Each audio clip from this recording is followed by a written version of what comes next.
안녕하세요. 연금술사 김성일입니다. 오늘은 개인 투자자는 왜 돈을 못 벌까에 대한 얘기를 한번 해볼 텐데요. 최근에 굉장히 좋은 자료가 나왔어요. 자본시장연구원에서 코로나19 국면의 개인 투자자 거래 행태와 투자 성과에 대해서 조사를 했는데 과거 1년 동안에 개인 투자자들의 계좌를 실제로 조사를 한 겁니다. 굉장히 의미가 큰 자료라고 생각을 하고요. 제가 한번 소개를 시켜드리려고 가져왔습니다. 코로나19 이후 개인 투자자 급증, 이거 뭐 기사로 많이 보셨을 거예요. 근데 여기서 실제로 데이터로 정확히 증명을 했는데, 거래대금 보시면 2007년 이후로 2,000조에서 3,000조인데 작년에 8,000조, 거래량이 2배 이상 거래대금이 늘어났죠. 그리고 주식 계좌도 1년에 보통 200만 자 정도 증가를 하는데 작년에 600만 계좌가 더 늘어났다. 굉장히 크게 많이 늘어났다는 걸 알 수 있습니다. 작년에 신규 투자자가 많이 유입됐는데 언제 유입됐는지를 보니까 3월 코로나 급락 때 삼성전자 되게 많이 사셨죠. 동학개미들이죠. 그리고 빅히트엔터가 작년 10월에 상장하면서 신규 투자자가 굉장히 많이 늘어났습니다. 공모주 투자를 하려고 하는 거죠. 그리고 개인 투자자 구성을 보면 신규 투자자일 때 20대가 기존 8%에서 20%로 증가했어요. 그러니까 젊은 사람들이 굉장히 많이 주식을 하고 있다. 계좌를 열었다라는 얘기고, 여성 비중이 굉장히 커졌다. 기존에 주식에 별로 관심이 없던 여자분들이 주식 계좌를 많이 열고 있다. 그리고 소액 계좌가 굉장히 커졌다. 보시면 1,000만 원 이하, 파란색 1,000만 원 이하인데 기존에 1,000만 원 이하인 계좌들이 47%인데 신규 계좌들을 보면 77%가 1,000만 원 이하 소액 투자자들이더라. 이렇게 분석이 됐고요. 개인 투자자들의 포트폴리오를 보면 기존에는 이제 소형주가 이 정도, 소형주가 더 많았어요. 중소형주가. 신규는 대형주가 더 많아졌어요. 기존보다 10% 많아졌죠. 이거 역시도 아까 보셨던 그 동학개미 운동이라고 하죠. 그래서 삼성전자를 위주로 한 대형주자가 많아졌던 게 그 원인으로 나오고 있습니다. 순매수 특징을 보면 기존의 대형주 보유가 54%였는데 순매수 비중 70%로 확대됐다. 과거의 투자자들보다 대형주 투자를 하는 경우가 많아졌다라는 거고요. 그리고 고령, 나이대로 보면 이제 5, 60대가 더 많죠. 여기 보시면. 그리고 여성이 남성보다 대형주를 더 많이 합니다. 그리고 투자 금액이 클수록 대형주를 많이 하죠. 여기 보이시죠? 그리고 다른 말로 하면 남자이자 젊으며 금액이 작은 경우 소형주, 중형주를 많이 한다. 이렇게 특징이 분석됐습니다. 보유 종목 수를 보면 전체 투자자의 59%, 신규 투자자의 73%가 세 종목 이하만 보유하고 있다고 합니다. 굉장한 집중 투자라고 할 수 있을까요? 집중 투자라고 하면 집중 투자고, 뭐 다른 말로 하면 몰빵 투자인데 굉장히 적은 종목에 집중이 많이 되어 있다. 이렇게 보실 수 있고, 여기 보시면 금액이 클수록 많은 종목에 투자가 되어 있습니다. 여성일 경우 더 그렇고요. 나이가 많을 경우 분산이 더 잘 되어 있다. 라고 보실 수 있습니다. 거래 회전율이라는 건 샀다 팔았다를 얼마나 자주 하느냐를 보는 건데, 기존이 이제 6.5%라고 했을 때 신규는 12%, 2배 이상 많다는 거고요. 평균 보유 기간이 기존 투자자들이 15일, 신규 투자자들이 8일, 굉장히 짧게 보유한다는 거죠. 특히 여기 보시면 중소형주 1,000만 원 이하 투자자들이 거래 회전율이 거의 50%예요. 굉장히 높은 거죠. 거래 회전율이 높으면 거래 비용이 많이 나갑니다. 중소형주 20대 남성 소액인 분들이 거래 회전율이 높다. 이렇게 분석하고 있습니다.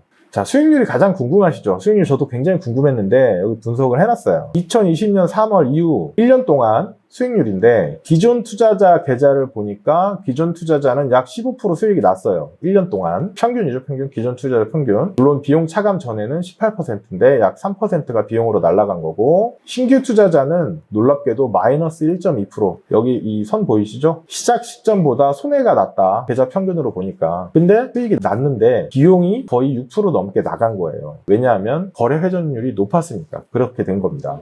수익률을 다시 한번 보면 아까 보셨던 거죠. 기존 투자자는 1년 동안 15% 수익이 났는데 신규 투자자는 마이너스 1.2%, 마이너스 1.2%인데 문제는 뭐냐면 요거를 더 디테일하게 나누잖아요. 그러면 1,000만 원 이하 투자자, 기존 투자자 중에도 1,000만 원 이하 투자자는 마이너스 10%가 넘는 손실이 났습니다. 이 통계가 그렇다는 거죠. 실제로 그런 분이 많이 있으실 것 같고요. 자, 신규 투자자를 보시면 30대인 분들이 마이너스 10% 넘게 손실이 났고요. 1,000만 원, 3,000만 원, 3,000만 원 미만이신 분들이 뭐 마이너스 5에서 마이너스 10% 이상 손실이 났습니다. 그래서 굉장히 이제 평균으로 치면 뭐 1.2%밖에 손실이 안 난 것 같지만 나는 왜 이렇게 손실이 많이 났지 하시는 분들이 아마 이런 통계에 포함되시는 분들이 아닐까 싶습니다. 자, 다음 초과 수익률입니다. 초과 수익률이라는 것은 벤치마크 대비 얼마나 올랐냐인 건데, 벤치마크라는 것은 이제 비교 대상이죠. 이 자료에서 비교 대상은 코스피, 코스닥, 시가총액으로 합산해서 만들었는데 거의 코스피와 비슷합니다. 자, 여기 보시면 기존 투자자들이 벤치마크, 즉 코스피 플러스 코스닥, 그 벤치마크 대비 수익이 마이너스입니다. 마이너스. 거래 비용을 제외하기 전에는 플러스인데 거래 비용 포함하니까 마이너스 났어요.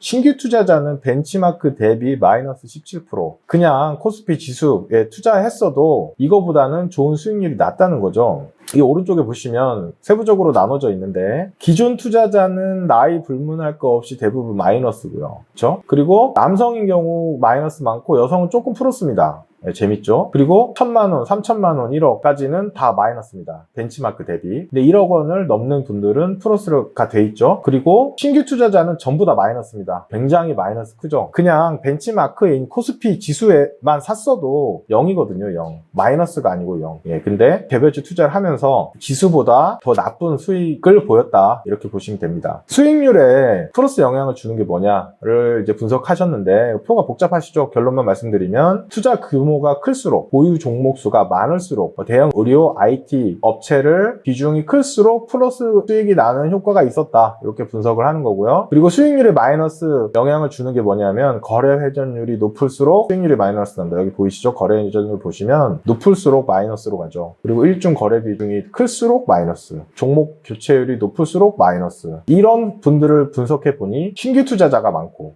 20대가 많고 소액 투자자가 많더라.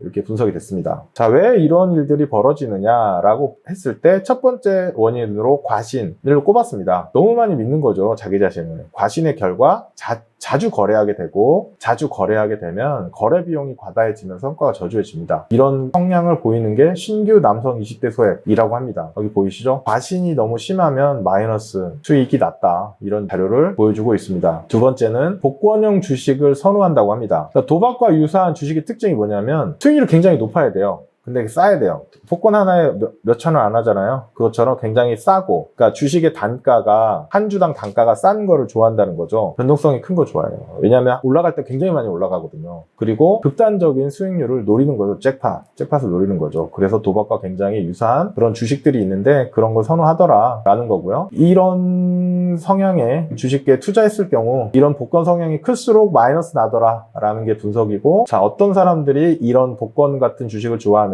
젊은 남성, 소액, 거래 회전율 높음. 네, 이런 분들이 이런 주식을 선호한다고 합니다. 또 하나가 처분 효과, 손실회피 편향이라는 게 있는데, 뭐 제 책에서도 이미 많이 언급을 했는데, 처분 효과가 뭐냐면 이거를 매도를 할 때 심리적인 영향을 미친다는 거고요. 손실회피 편향은 뭐냐면 손실은 회피하고 싶어 한다, 이런 걸 얘기합니다. 그래서 실제 계좌를 보니 61%는 이익 실현한 계좌예요. 이익 실현한 계좌가 61%인데 손실이 난 거를, 미실현이라는 건 뭐냐면 손실 난 거 안 팔았다는 얘기예요. 그런 계좌가 70%. 손실 회피 편향이 더 큰 거죠. 이런 분들이 누구냐? 젊고 소액 투자자들이 많더라 라는 게 분석입니다. 그리고 기존 투자자보다 신규 투자자가 더 크죠. 그 분석 결과를 요약해보면, 신규 진입은 주가 하락할 때, 대규모 IPO 할 때 많이 들어온다. 젊은 사람들, 여성이 많이 늘어났고, 소액이 많더라. 그리고 중소형주 비중이 크다. 그리고 보유 종목 수 아까 보여드렸죠? 3종목 미만 가지고 계신 분들이 너무 많더라. 이런 분들의 거래 특징이 뭐냐면 거래 회전율이 너무 높아요. 즉 샀다 팔았다 너무 많이 하는 거죠. 하루 중에도 거래를 많이 하는 거고, 종목도 많이 바꿔요. 이거 샀다가 저거 샀다가. 이런 분들이 많은 특징이 젊은 분들, 남성분들, 소액 투자자 분들이 이런 성격을 많이 갖고 있고, 결국 성과가 낮은 이유들의 원인 중에 하나가 소액이거나 너무 집중된 거래들을 하고 있다. 잦은 거래로 높은 비용을 내고 있다. 이 자료를 보면서 제가 정말 놀랐어요. 왜냐하면 제가 기존에 공부하면서 봤던 다른 책들, 논문들에 나온 내용과 동일한 결과입니다. 이게 우리나라 사람만의 특징은 전혀 아니에요. 미국도 마찬가지고요. 전 세계 동일한 특징입니다. 왜냐하면 인간의 두뇌가 이렇게 만들거든요. 그래서 제가 번역했던 투자의 비밀에도 똑같은 내용들이 나옵니다. 그리고 제가 썼던 마법의 돈 굴리기에도 이런 투자 실패 원인들이 있다, 이런 걸 먼저 알고 있어야 된다라고 얘기를 했고, 결국은 투자에 성공하려면, 투자로 돈을 벌려면 요거와 반대로 하시면 됩니다. 집중 투자보다는 분산 투자를 하시는 게 좋고, 너무 자주 거래하시면 안 되고, 종목을 너무 많이 바꾸셔도 안 되고, 하루 중에 계속 매매를 하는 것도 나쁘다, 이런 내용들이 있는 거고요. 아까 앞에서 보여드렸듯이 벤치마크 대비 초과 수익률 다 마이너스 난 거 보셨죠? 그냥 코스피 지수만 사시는 게 오히려 더 나은 성과를 보일 수 있다라는 정보를 알고 계셨으면 좋겠다. 개별 주식을 투자하더라도 인덱스 투자라는 것도 있고, 이런 분석 자료를 보고 내가 왜 마이너스가 났는지, 저 사람이 왜 마이너스가 났는지 이해하는 기회가 되셨으면 좋겠습니다. 감사합니다. 구독과 좋아요 꾹